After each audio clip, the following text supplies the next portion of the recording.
Hello, bienvenue sur cette vidéo, bienvenue sur la chaîne Authentique Formation. Donc ici on va aborder tout ce qui va être pose cliente, remplissage, chablon, construction, etc. Donc sur cette vidéo je vais vous présenter une pose cliente que j'ai réalisée, donc un remplissage, du retrait de la couleur au nail art.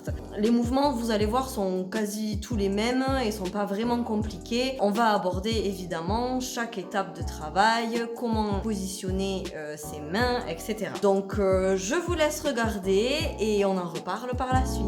Bon visionnage! Alors, pour commencer, vous voyez, on va effectuer le retrait de la couleur et d'une partie de la structure qui, du coup, avec la pousse de l'ongle, s'est déplacée. Donc là, j'utilise un embout métallique en tungstène, grain moyen, forme comme olive, afin de pouvoir être plus précise au niveau des replis. Donc là, on effectue un mouvement de bas en haut, de l'apex à la longueur, afin de retirer la couleur. Donc à ce niveau-là, la structure pas forcément très important.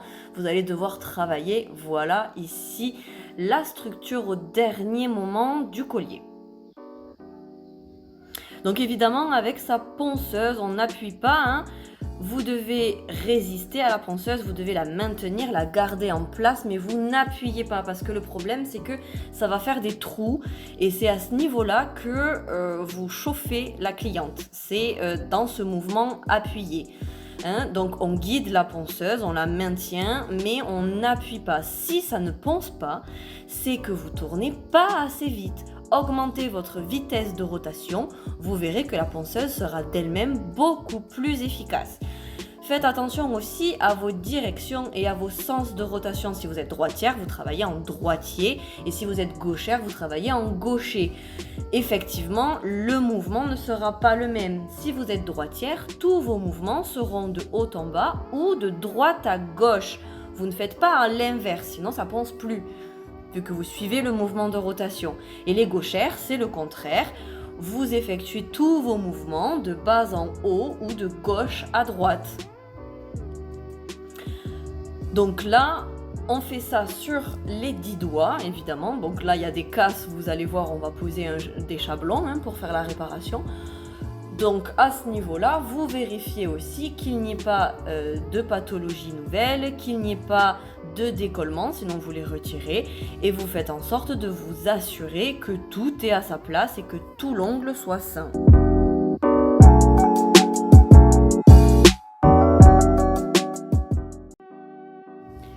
Des poses effectuées, je vais passer à mon protocole de préparation de plaque. Donc là, évidemment, je commence par les cuticules, toujours, comme ça je nettoie et je me fais de la place.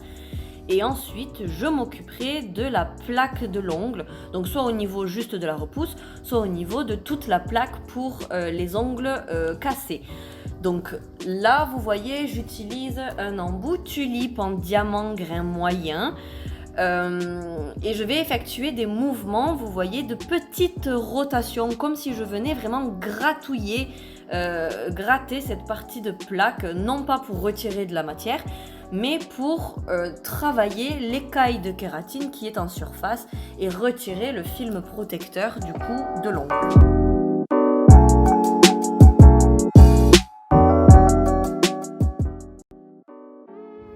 Nous passons à l'application de la base. Donc là, j'utilise une base de chez Virginie Magikarp.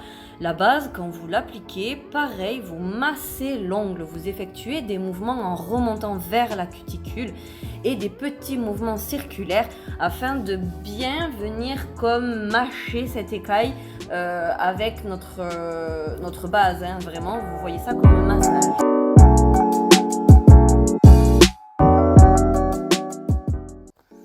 À présent, je vais passer aux réparations de mes ongles cassés pour pouvoir faire toutes les constructions en même temps.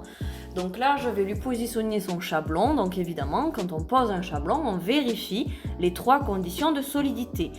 Vous alignez votre chablon à votre balance, vous alignez votre médiane à celle de votre ongle et là, les petites découpes que j'effectue, c'est pour pouvoir le curver afin de respecter mon couloir, mon équilibre, ma rectitude.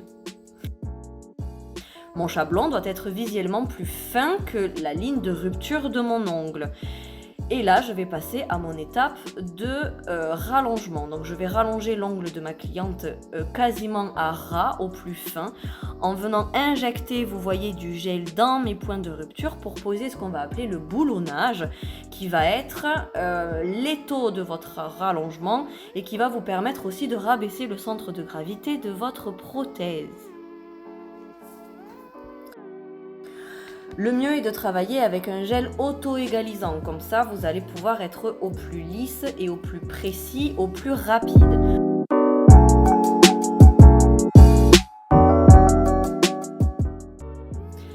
Je passe maintenant à mon étape de construction, donc là je m'assure d'avoir correctement équilibré mon rallongement qui du coup sans le chablon sera dans le vide. Donc ma structure c'est toujours la même, apex, médiane, il vous faut votre mur porteur. Une fois que vous avez effectué ce mur porteur, vous venez, vous voyez, lisser sur les côtés et faire en sorte d'avoir cette structure un peu curve, un peu domée, le fameux bombé de l'ongle. Ne cherchez pas à être épaisse, cherchez à être structurée. Vous voyez, je viens même de retirer de la matière. Et comme mon gel glisse un petit peu, je viens l'aider à se lisser et tout ramener en centre pour avoir le moins de limage possible.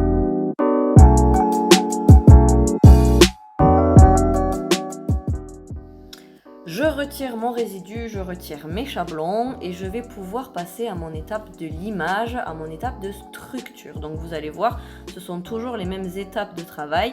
Et si vous avez fait correctement votre boulot, normalement ça prend pas un temps fou. Donc là, je commence par la balance. Je commence à aligner mon ongle à la balance de mon doigt. C'est son équilibre. Et je commence aussi à travailler mon sillon, ma parallèle, dans mon repli, contre mon repli, qui va correspondre à mon couloir. D'accord ? Donc là, je m'assure d'être tout pile à la taille. Je n'ouvre pas mon point de rupture et je ne m'appuie pas dans mon sillon. Sinon, vous allez faire des ongles trop petits. Donc là, de l'autre côté, identique, je m'aligne à ma balance et je travaille mon couloir. Pour vous aider, quand vous travaillez la balance, votre lime, elle est parallèle à la table. Quand vous travaillez votre couloir, votre lime, elle est perpendiculaire à la table. Toujours les trois vues. Là, je commence à travailler ma partie rallongement, donc apex, pointe, afin de créer cet effet un peu boîte qui est vraiment structuré de la même manière. Donc là, on cherche à avoir la curve. Évidemment, la partie la plus épaisse de votre gel, elle est sur votre médiane. Je vais travailler mon collier afin de l'affiner au maximum et de faire ressortir le haut de ma montagne, mon apex. À partir de là, ce sera terminé. Il faut vraiment que vous ayez une différence entre apex cuticule où vous avez un effet montagne et apex pointe où là vous êtes vraiment dans une boîte avec des lignes. Donc après, en fonction du positionnement de votre chablon, vos lignes ne seront pas exactement orientées de la même manière.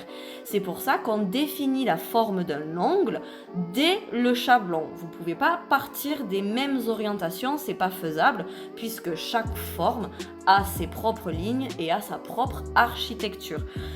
Donc évidemment, tout ça c'est proportionnel. Plus vous faites long, plus vous faites structuré. Sur des ongles courts, salon, en clientèle, les défauts sont beaucoup moins importants. J'ai fini toute la partie bâtiment de mon ongle, de mon moment de pose, et donc là je vais commencer à effectuer mon nail art.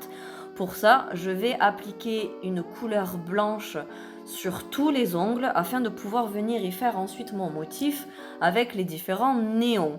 Donc là, j'utilise un Polish Pro de chez NSI qui est un semi-permanent avec résidu, mais ce que j'apprécie beaucoup, c'est qu'ils sont assez fins. Donc je fais ça sur les 10 doigts. Si jamais vous avez des problèmes de transparence, vous pouvez rajouter une troisième couche, tant pis. Dans ce cas-là, vous les faites un peu plus fines afin de ne pas monter trop en épaisseur non plus. Si vous avez du mal à terminer vos cuticules, vos pourtours, vous pouvez finir avec un pinceau liner afin de vous rapprocher au plus près de votre éponychium et de votre repli de peau. Je catalyse évidemment entre chaque couche, cherchez à être précise afin de ne pas qu'on voit les traces des pinceaux. Là, je passe à ma deuxième étape. Donc on recommence évidemment à appliquer la couleur pour notre deuxième étape de ce nail art.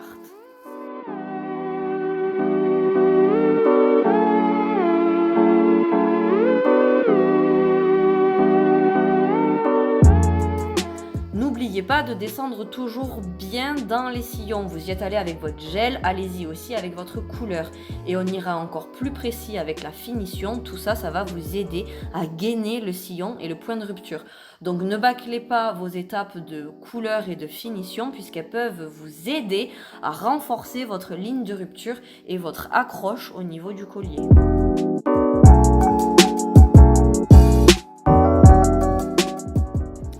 Je passe à présent à mon étape de nail art. Donc là, on va travailler avec deux couleurs uniquement néon, certaines en flacon et une, il me semble, en pot, une ou deux.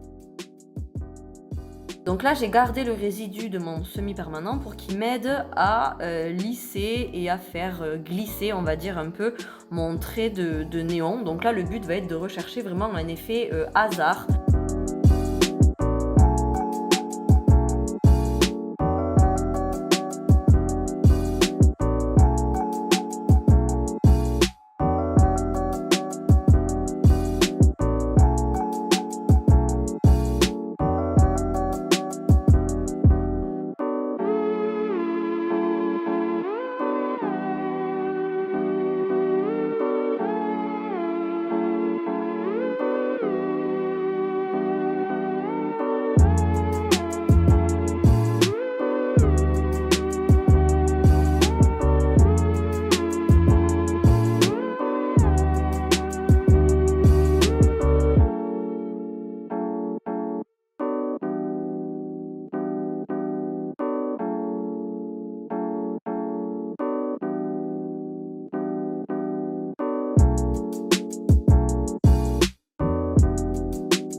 Voilà le résultat, donc on a appliqué la finition, on est venu bien descendre, vous voyez, au niveau du point de rupture. Une petite huile à cuticule après un bon nettoyage du doigt et votre cliente repartira avec les ongles qu'elle voulait. Voilà, c'est terminé, la cliente a pu repartir. Donc là, c'est vraiment quelque chose d'assez rapide et efficace. N'oubliez pas d'aller voir sur ma description mes autres moyens de communication. Vous avez accès au Instagram qui vous redirige vers ma plateforme où vous avez tous les liens pour me contacter concernant le coaching privé et autres. On se voit sur d'autres vidéos et à bientôt!